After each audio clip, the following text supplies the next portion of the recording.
আপোনালোকে সকলোৱে জানে যে স্পেচিয়েল সামাৰী ৰিভিজন চলি আছে ইলেকশ্যন কমিশ্যনৰ আণ্ডাৰত আৰু তাৰ পৰিপ্ৰেক্ষিততে ইতিমধ্যে ফৰ্ম 6, 7 আৰু 8 আৰু তাৰ লগত 6A, 6B এই ফৰ্মবিলাকৰ আপডেশ্যন আৰু ফৰ্ম ছাবমিশ্যনৰ বিভিন্ন ধৰণৰ কাৰ্যসূচী চলি আছে।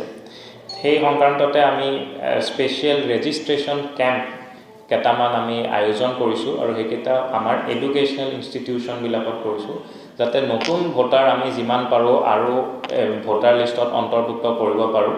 তাতে আমি সেইকাৰণে এই আগন্তুক দিনত আমি কেইখনমান কলেজ আৰু জুনিয়ৰ কলেজত আমি টাৰ্গেট কৰিছোঁ তাতে যাতে সেই ল'ৰা ছোৱালীখিনি আহি পেলাই তেওঁলোকেও এনৰোল হ'ব পাৰে যিকেইটা ল'ৰা ছোৱালী 17 পৰা 19 বছৰৰ ভিতৰত আছে আৰু ভোটাৰ লিষ্টত অন্তৰ্ভুক্ত হোৱা নাই।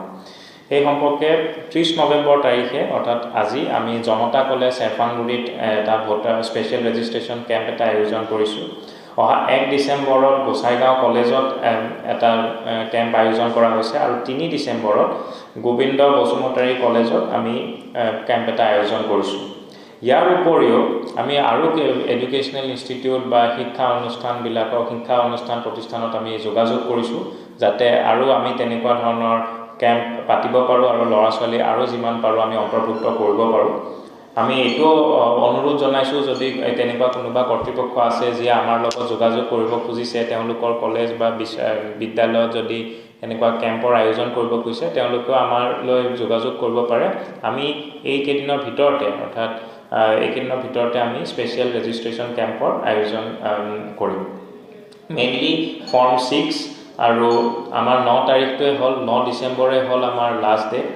এইকেইদিনৰ ভিতৰতে ফৰ্ম 6খনত আমি এপ্লিকেশ্যনটো দি সেইটোৰ ভিত্তিত আমি আমাৰ ৰেচপেক্টিভ যিখিনি BLO আছে বা আমাৰ মানে বুথ লেভেল অফিচাৰ্ছ বা আমাৰ ইলেকশ্যন অফিচত কণ্টেক্ট কৰিলে এই ফৰ্ম কেইখন আমি ছাবমিট কৰা আৰু তাৰপিছত এইকেইখনৰ আপলোড কৰাৰ ব্যৱস্থাটো কৰা হৈছে।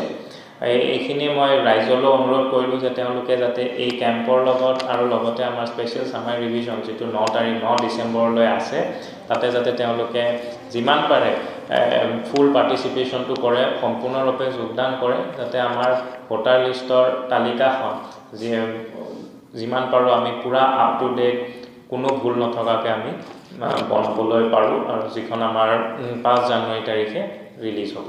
ধন্যবাদ।